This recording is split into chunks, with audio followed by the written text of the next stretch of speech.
All right, I think we can get started. For those of you who have joined us, thank you very much. We are going to be conducting what I think is going to be a very informative panel filled with actionable tips that you can put to use right away.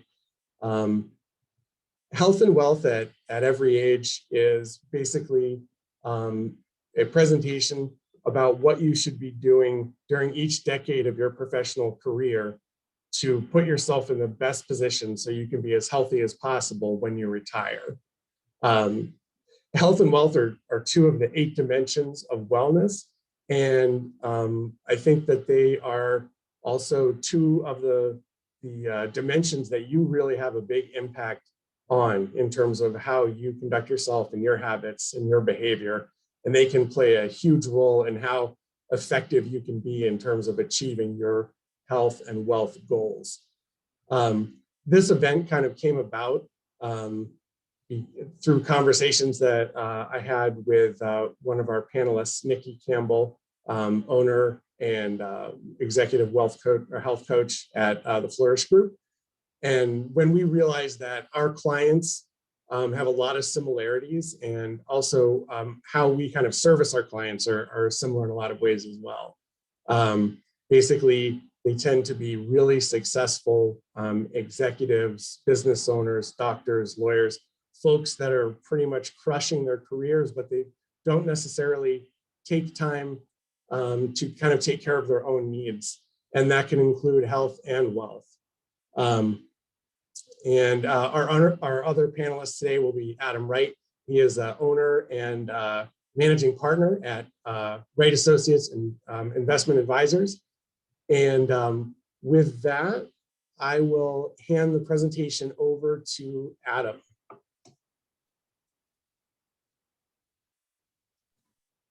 Perfect. Thanks, Oliver. Well, Nick and I have put together a fantastically exciting webinar for you today. It should be chock full of action items to help you live a healthier and wealthier life. We expect with prepared remarks and Q&A, this should last about 60 minutes. Any unanswered questions will be followed up with an email. So the process is Nick and I are going to alternate slides. She's going to cover health and I'm going to cover wealth.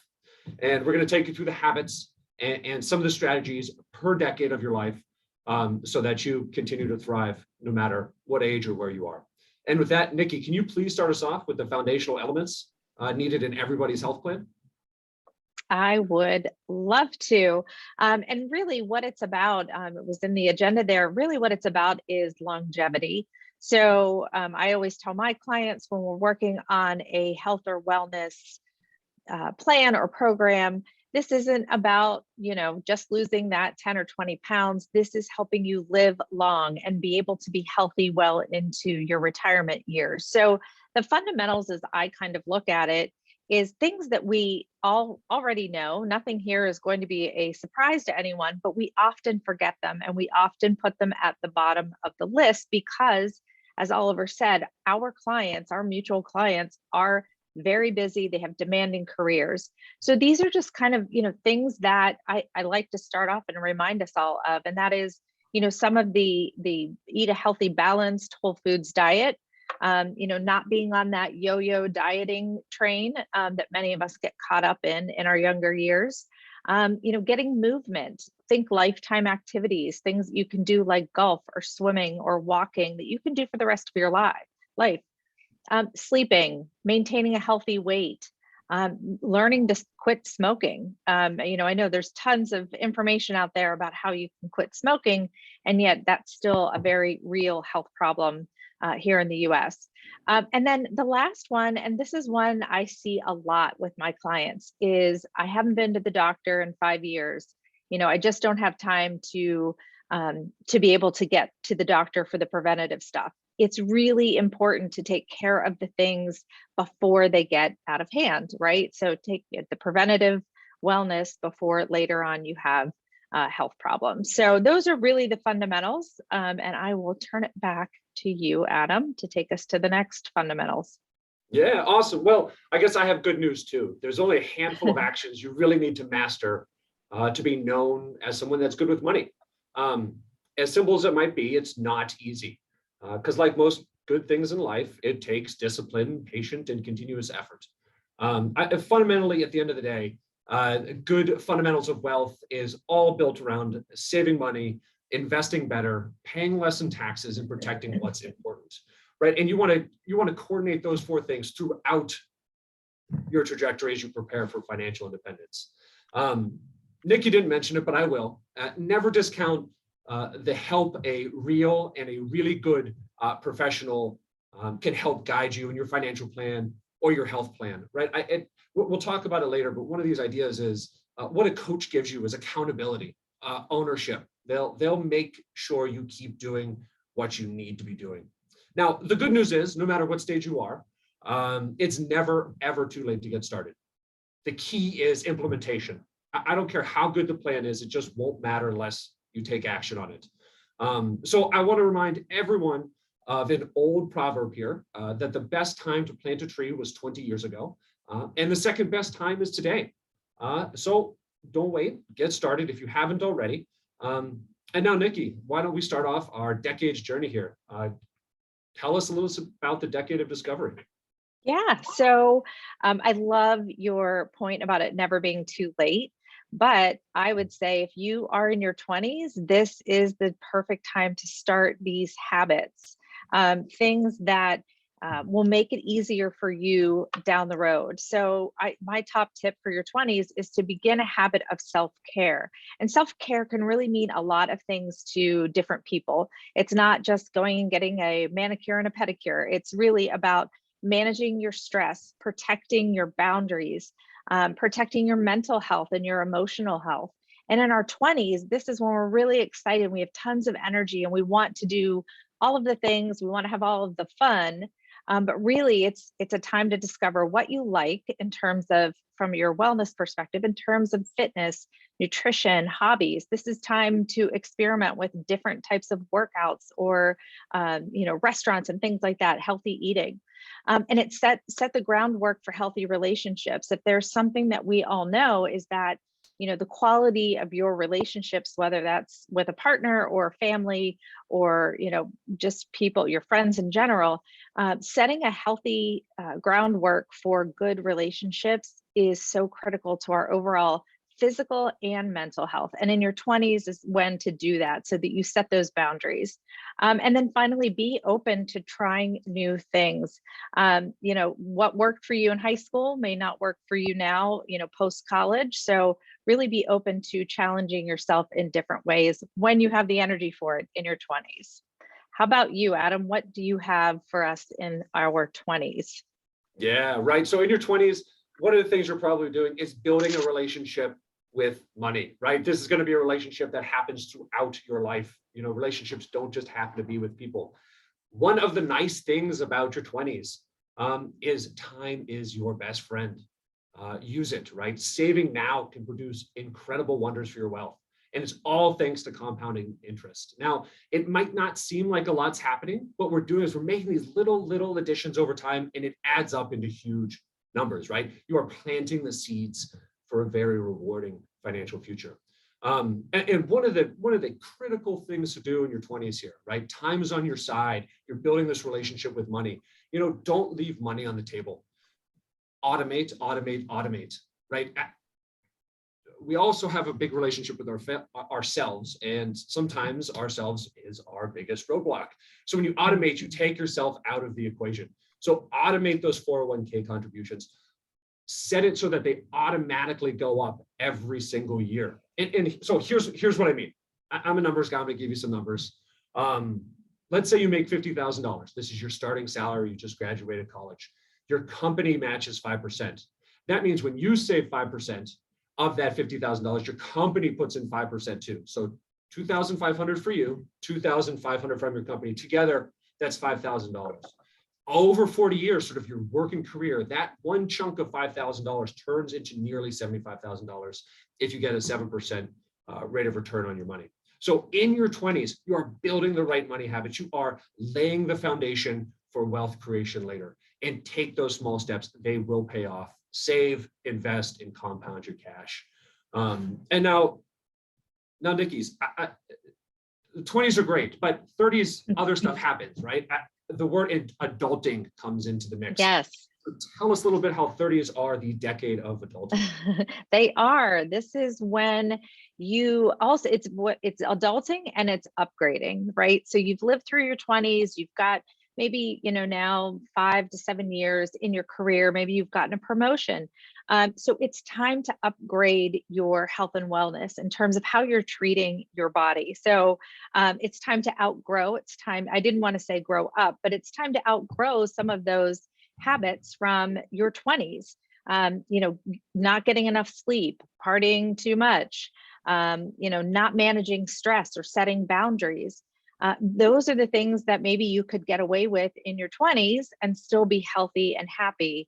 Now in your 30s, with more responsibilities, with more stress and more pressure, maybe professionally, and maybe in your 30s, you're starting a family and you don't have a lot of time. It's now the time to kind of upgrade what you're doing, eat better, invest in better foods, continue to push yourself in your workouts, but be in tune with your body. You're not 20 anymore. You might be 35. So, you need to listen to your body and do the right things from a fitness perspective. Again, I would say begin to recognize the signs of stress, because I think in your 30s, that's where it starts to build and compound. And that's the kind of the compounding we don't want. We don't want the stress to build and not have any productive way to deal with it. And sleep, prioritizing sleep, especially if you are starting a family, and being able to get those workouts in, that is really critical.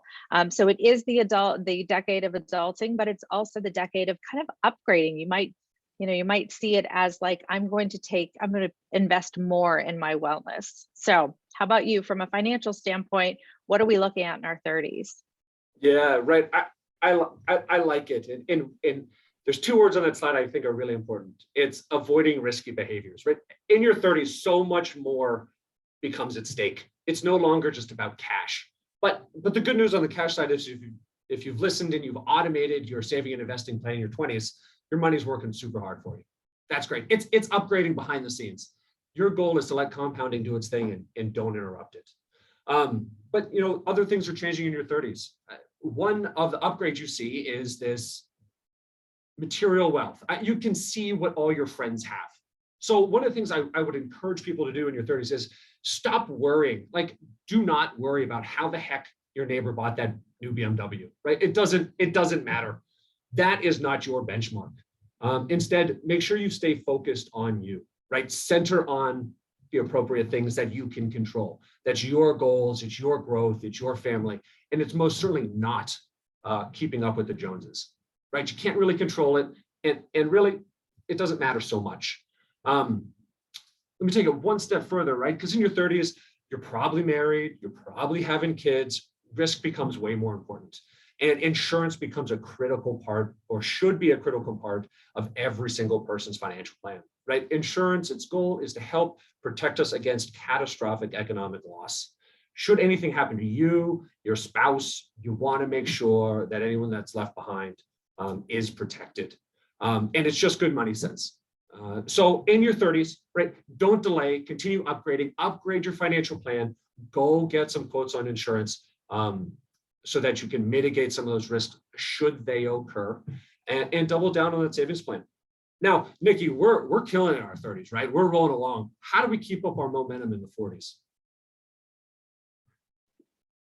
Well, first we unmute ourselves. So this is the decade of momentum, right? So for most of us in our 40s, if we are starting a family, we've probably been well on our way to doing that.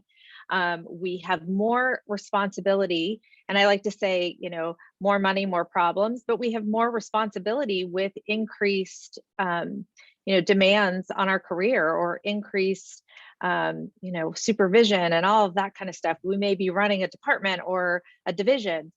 So with that comes a lot of stress and a lot of demands on your time and your calendar. So you're at a point of growth in your career, and what you can't do is put off or deprioritize your health and wellness.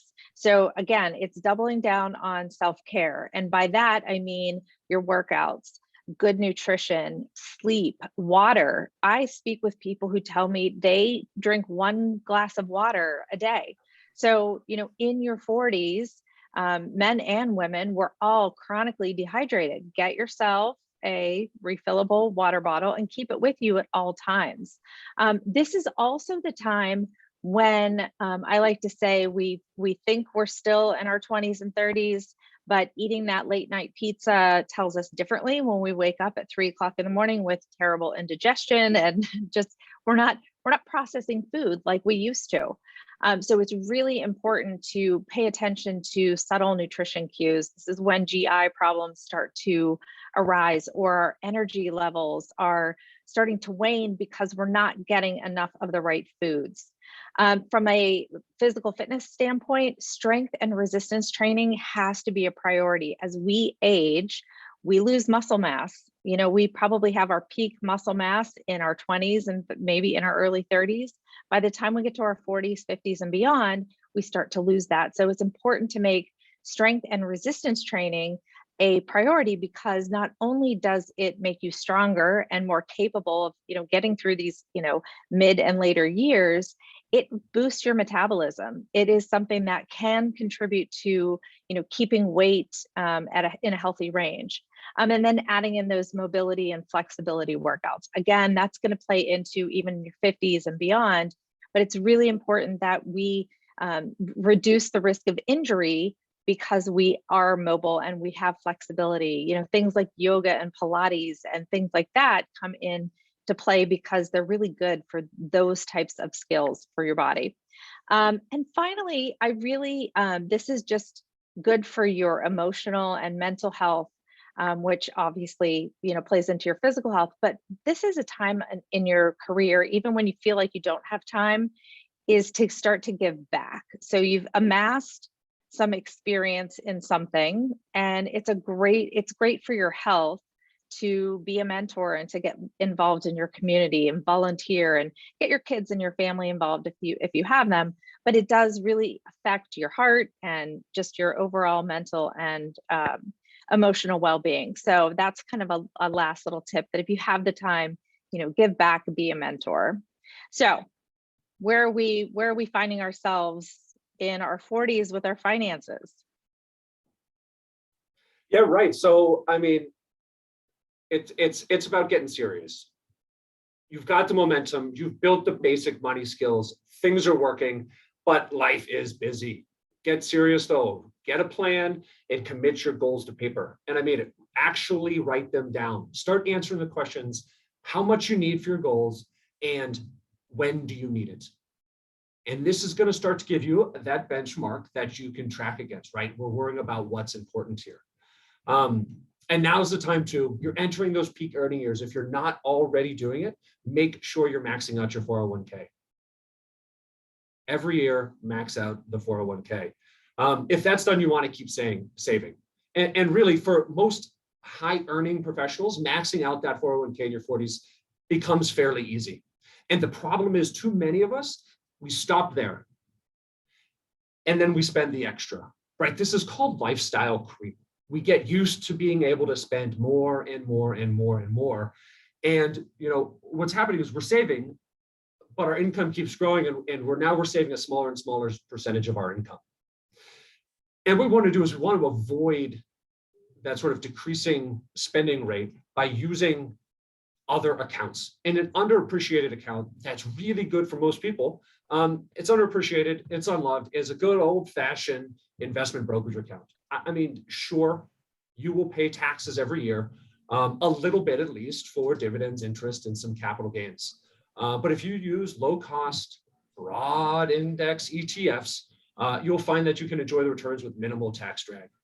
And anyway, this should all be part of your tax plan, because diversifying investment location and keying up your financial plan for withdrawal later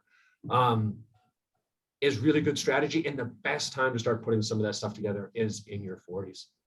Now, the next decade are your 50s. We're changing again, we're transitioning. Niki, why don't you tell us some of those health transitions we're starting to experience? Could I interject? A good question came in that I just wanted to see if maybe Niki could answer. Oh, sure. All right. So as a 30-year-old, what should I be eating more of? And how do I do that simply? And what should I be avoiding in terms of eating and drinking? So the first thing I would say in terms of eating and doing it simply is to spend just 2 hours on a Sunday planning and preparing your meals. Now, not every meal for every day of the week. That's, 21 meals. I want you to sit down and look at your week and say, when am I going to be at, a client dinner, or I have an event to attend? When are we going to order takeout? It's fine to order takeout, make healthier choices, but plan that out and then look at your calendar and say, okay, what do I really need to prepare? It might only be 3 dinners and a couple of lunches and some grab and go breakfast options, but the time that you can invest in just a little bit of planning and prepping on Sundays is going to pay off throughout the week, because you're going to make healthier choices when you cook and eat at home, almost regardless of what you make, unless you're deep frying everything. But when you cook at home, you tend to cook healthier and you eat healthier. In your 30s, it really is about, providing energy, as you start to take on more responsibility and you're upgrading your lifestyle. So things like really good healthy fiber, so good complex carbohydrates that will give you sustained energy. So it's moving away from, the donut on your way into the office with your coffee to, a good whole grain, avocado toast or something like that. So it's fiber, it's healthy fats, like I just said, avocados, things like that, nuts, good cheeses, things like that. And then lean proteins. So we want to, yes, a good steak is always, delicious, but let's, kind of keep the red meat down and some of the leaner proteins from a meat standpoint, focus on those. As far as drinking, less alcohol, less caffeine, and more water. It's pretty simple on that front. It's funny, you just listening to you both, it sounds like the more you plan ahead and that you're intentional with all of these decisions, the better the outcome's going to be. In terms of like, I forgot to eat breakfast, I'm just going to grab a donut, as opposed to like, I plan to eat breakfast and it's already, the choice has already been made. Right. Planning goes a long way. All right. I'm going to bow out. If any other good questions come in, I will pop back in. All right. Thank you, Oliver. So let's talk about the 50s. I am approaching this decade, so this is near and dear to my heart. It is really the decade of transitions in terms of your personal and professional lives, but it's also the decade that you might find yourself sandwiched between other generations. You may be taking care of older, aging parents, and your children may be in high school or college. And so you find yourself really kind of, sandwiched in there, lots of stress, lots of demands on your time. But the top tip that I have is to protect your mental and emotional health and get help.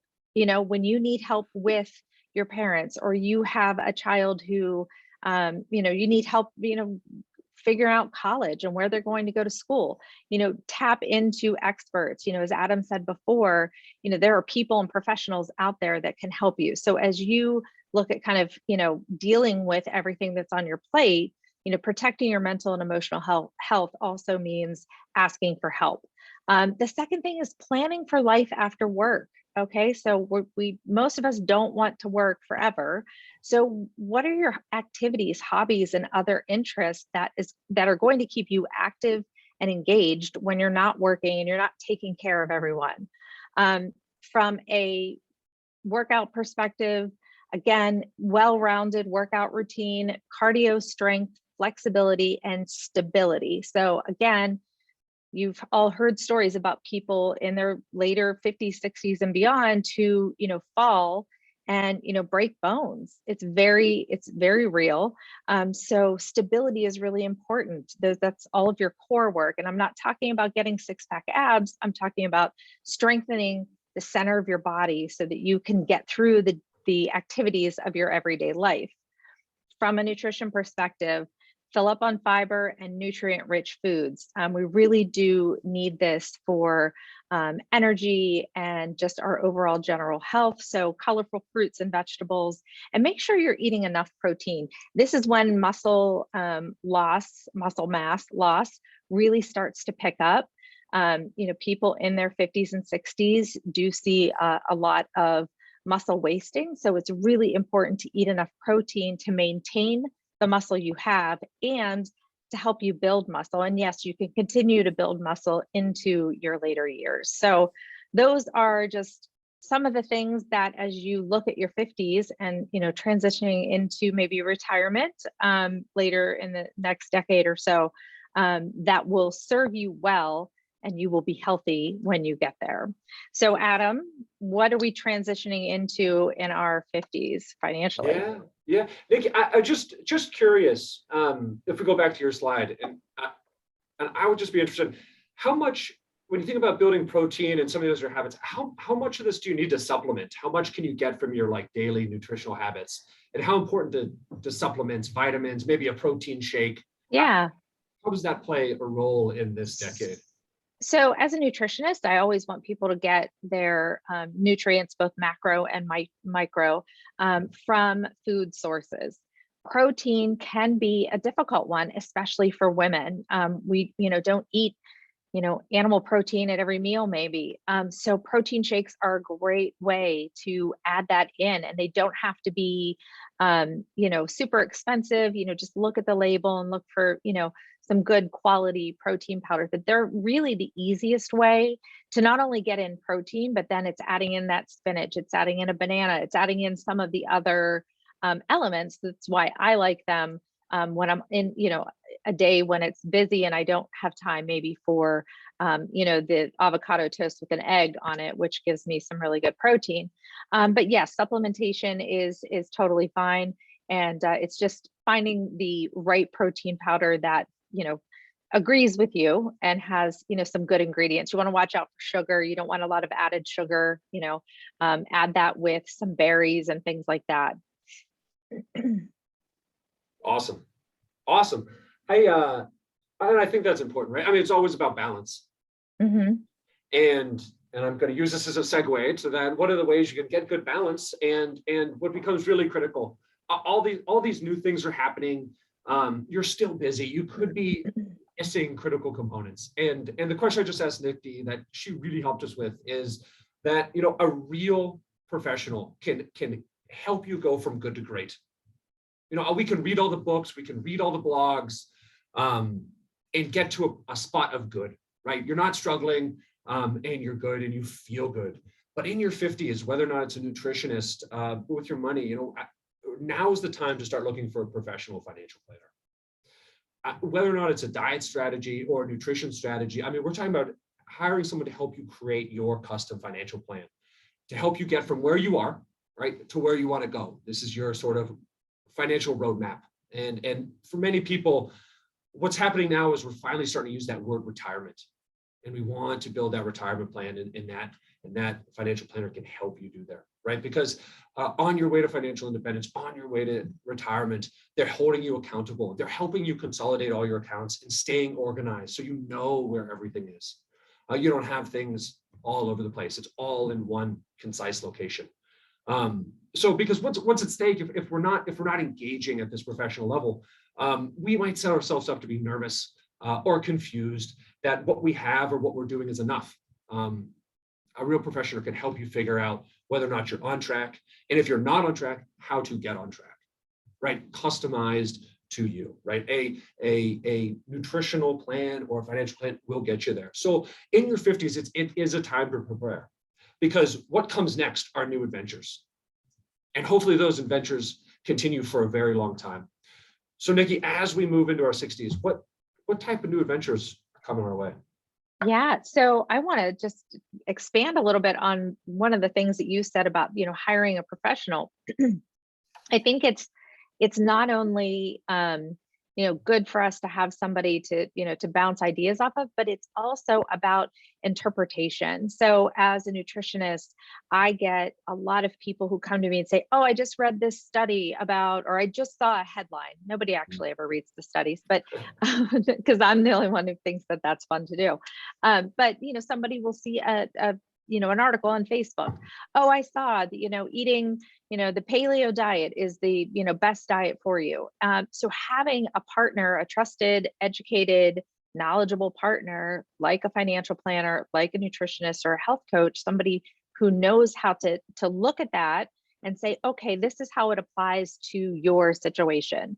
This is why it would be good, bad, or indifferent for your situation. So I love that point about having a professional, because what works for someone in, diet and exercise does not necessarily work for the next person. And so I'm sure you get a lot of that too, where people are like, I heard my neighbor said this was the best thing to invest in, right?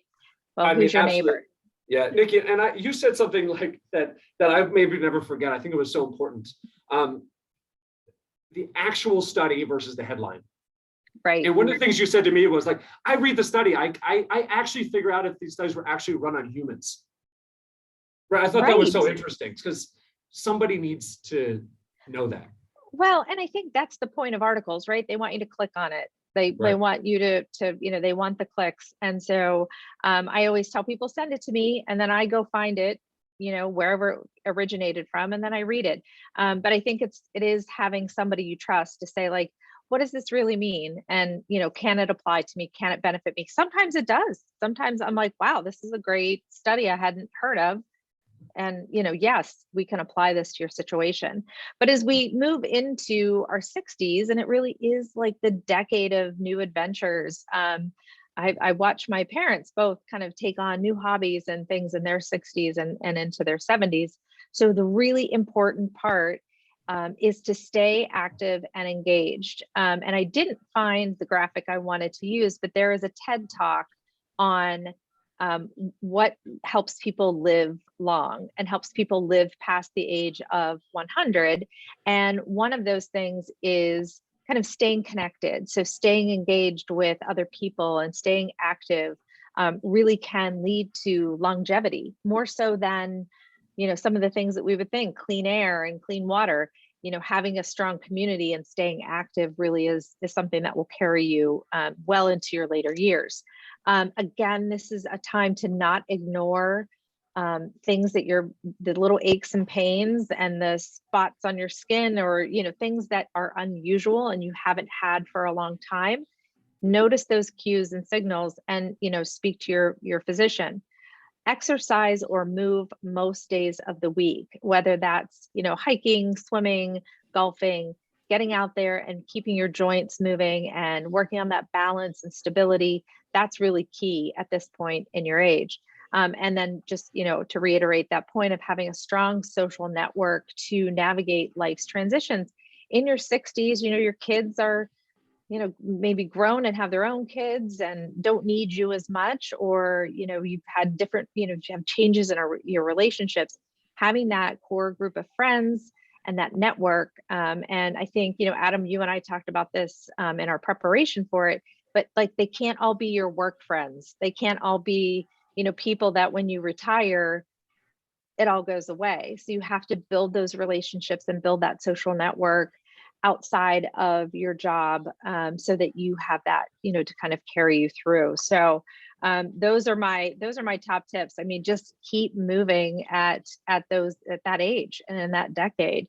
And I'm anxious to hear what you have to say in your 60s, because this is when I'm hoping that I am pushing the button on retirement and easing into the rest of the good years. Before we move on to the financial element of the 60s, I have a question for Adam on the 50s, which is, as a 50-year-old who's a little behind in retirement savings, what's the best way to catch up? It's a really good question. And sometimes you can't. Right, because one of the things that we want to instill in people in their 20s and 30s, time being your best friend. Growth of capital takes time to work, right?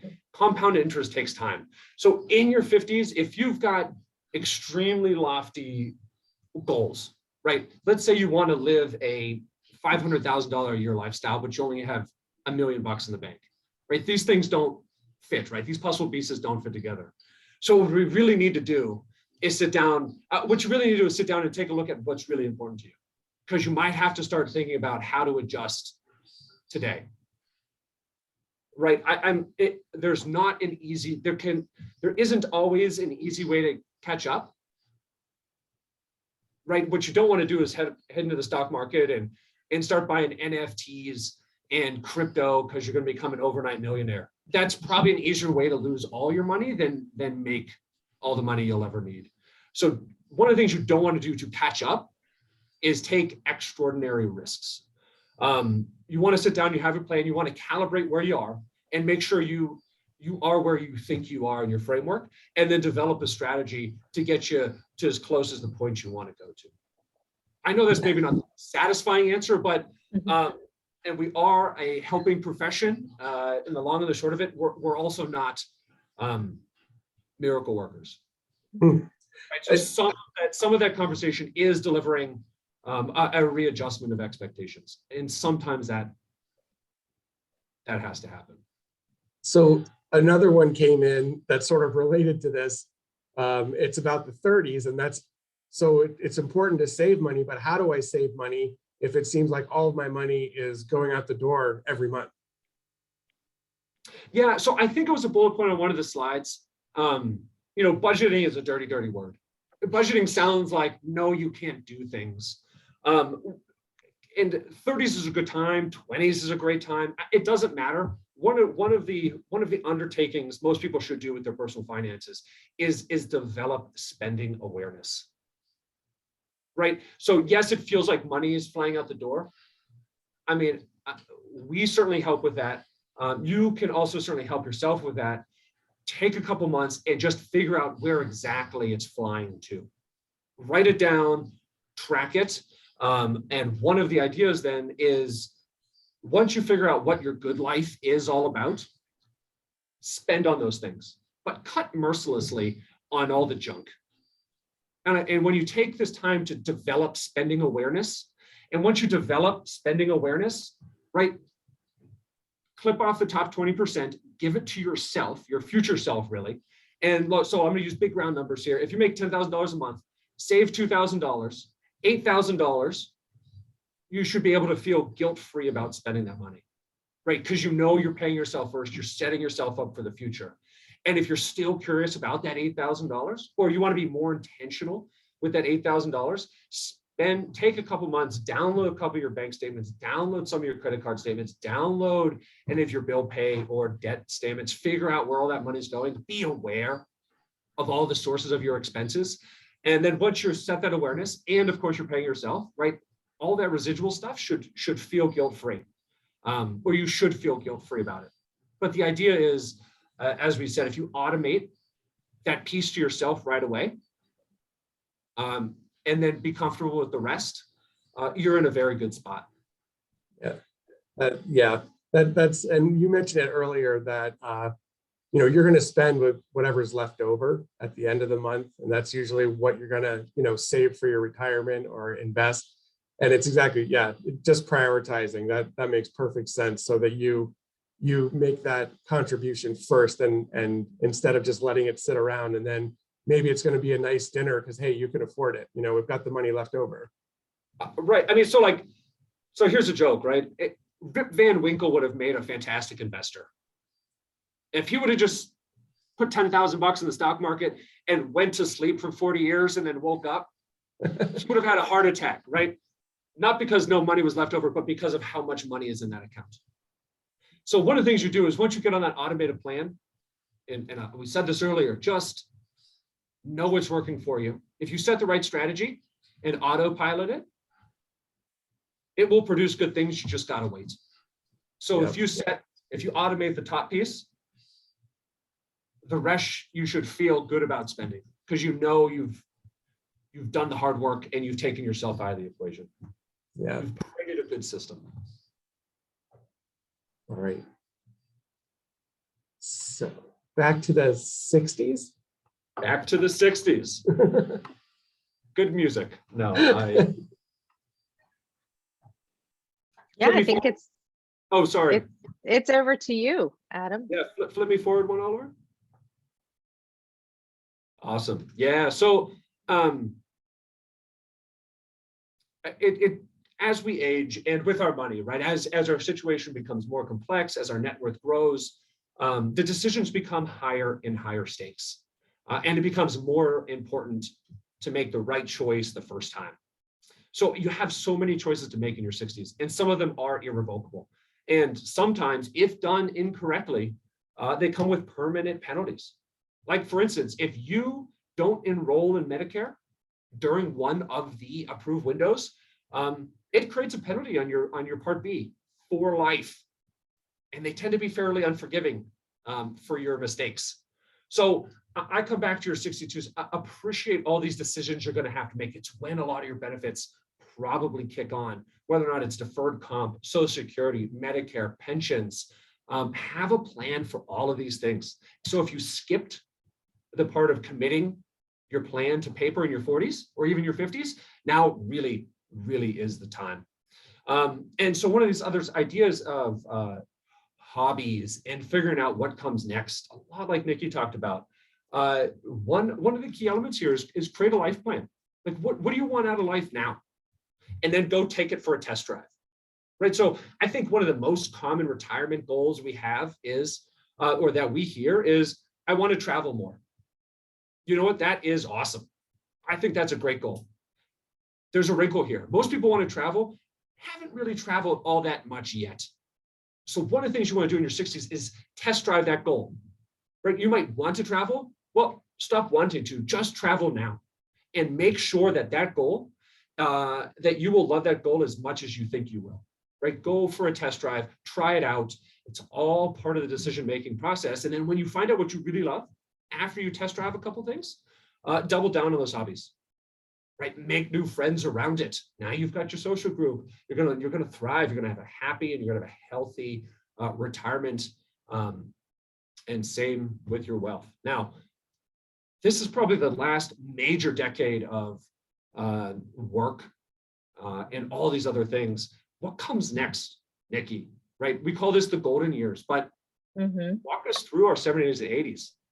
Yeah. So when we get to this amazing time in our life, and more people are living to these years and beyond, and I look at my own mother who just turned 70 and is very active, and very much taking to heart my top tip, and that is enjoy life, because what we know is that happiness and feeling fulfilled with your life leads to better health.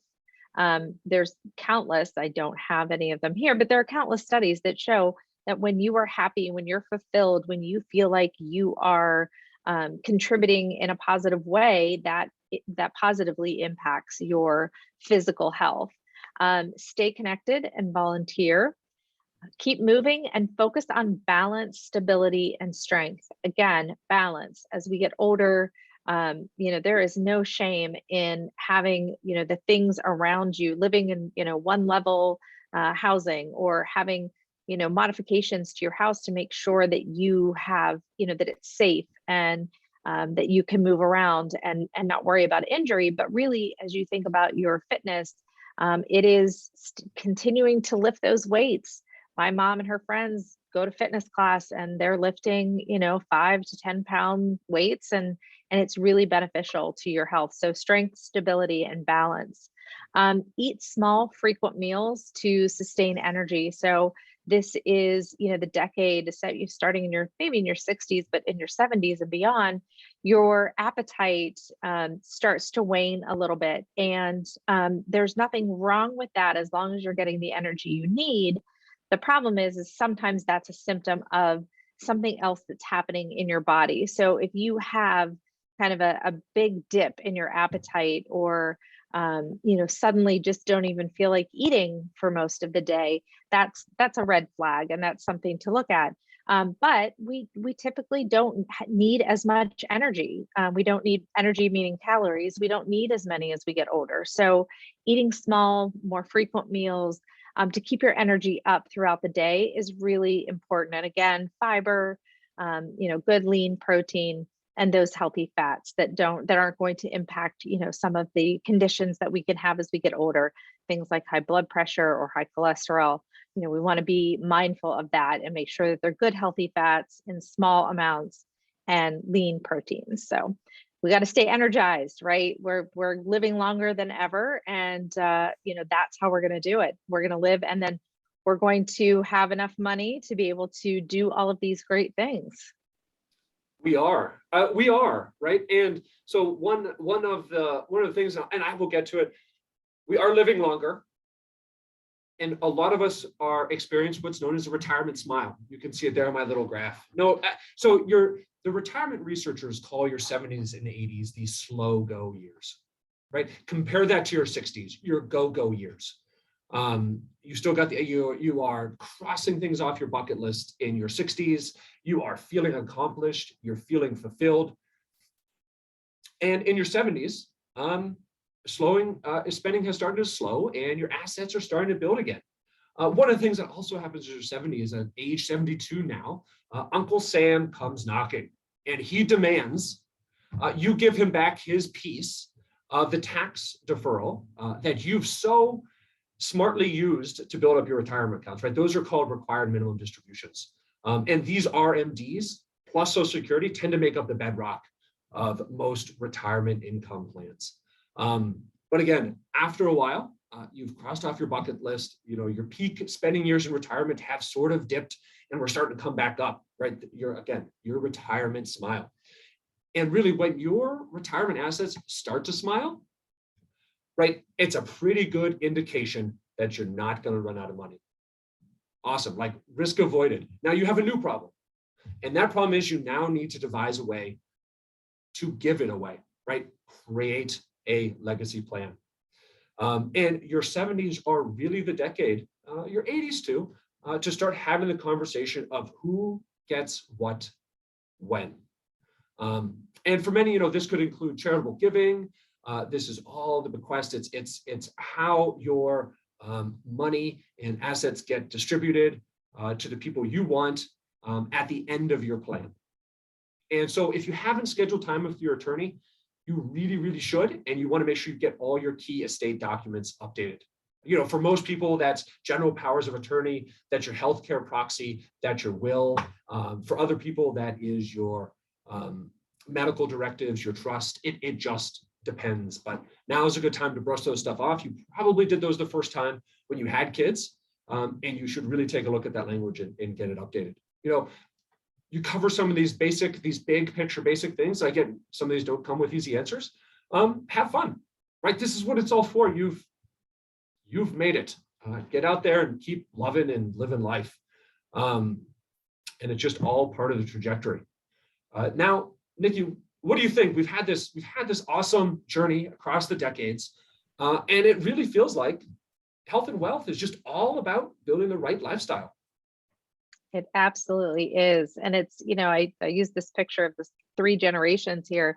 I am 4 generations. I'm fortunate to have my mother here, and I have a daughter and a granddaughter. So, when I look at how we all take care of ourselves, it's the small, smart choices every day. It's, eating right most of the time. It's managing your stress. It's prioritizing sleep in your 20s and in your 70s.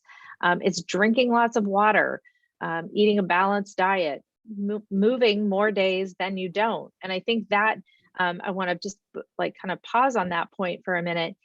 Exercise doesn't have to be punishing. We really want to start to emphasize movement versus exercise, because what we know is that you can have a really vigorous workout for an hour, but if you sit for the rest of the day, it undoes or takes away from the benefits of that exercise. Because when we become sedentary for the rest of the day, it just, kind of pulls back from what we've already accomplished. So movement in general is really important, more days than not. And then finally, stay connected to others, to your family, to your friends, and building that support network. So yes, it is a lifestyle. It is. And Niki, I would mention, and some of the retirement research coming in, you think of like the retirement planner's website. It's smiling people on the beach, or they're climbing a mountain, or they're running through the grass fields with their grandkids, or they're on this like yacht on a cruise. It might be surprising, or maybe it isn't. It's probably not surprising to you. The number one retirement activity most people do: watch TV. They just no. It's a little, it takes the luster off some of the conversation. But your point of staying active, keep moving, becomes so. It's always important, and it stays important. And never forget that, and build those little habits, whether or not saving, or eating healthy, or moving. Having those daily habits ingrained in your ethos will help you thrive in your health and your wealth. This has been awesome. Absolutely. Yeah, it's been great. I love sharing this information, and I love the correlations that we're able to draw between health and wealth. And as Oliver put it in the very beginning, there are 8 dimensions of your wellness, and financial and physical are 2 probably that are, very much intertwined. But there's, everything else. It's your occupational health and your environmental health, and all of those things, emotional, mental. So it all plays together. But when your finances are not where, you would like them to be, it affects your physical health. It adds stress to your life. So this is such a great combination of topics. So I appreciate the opportunity to chat. Listening to so many of the points that you guys made, the one thing, whether it's lifting weights when you're older, when you're in your 60s and your 70s, and working on your core and working on your balance, or whether it's giving your goals a test drive rather than just kind of thinking. That's what I always imagined that, I'd love to be doing when I'm 65 and 70, but actually giving it a try and seeing if you really like it. To me, it all comes to being intentional and really, making choices earlier on when you still have lots of choices, rather than kind of waiting and then having less choices to choose from. But yeah, and I'd add to that, Oliver, that that intentionality. It's the planning process, right? None of this should ever be a set it and forget it. You need to keep coming back to it.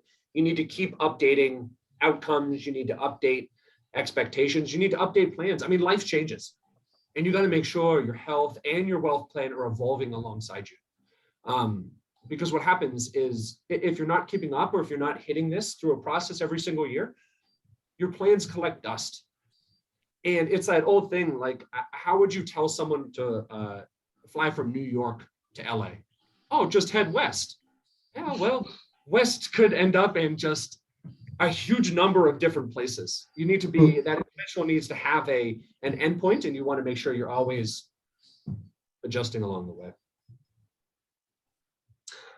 yeah, well, I think this has been packed with a lot of great best practices and things that we could all put into place, hopefully at any stage, throughout your professional career, so that when you cross the finish line, you're in good shape, both in your health and your wealth. Figuratively and literally. What's that? I said figuratively and literally. Yeah, very much so. Yeah.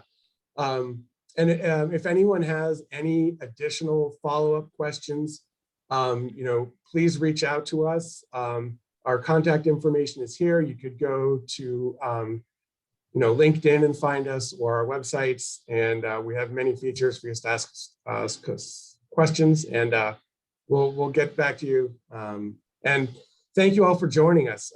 And I hope you got some actionable tidbits to take away. Thank you for having me. I really enjoyed the conversation. Yeah, thanks, Niki. This was really great. I hope people listen, they take it seriously. I think we've provided some really good information. And I I would know just I took mention, notes. yeah, oh, good.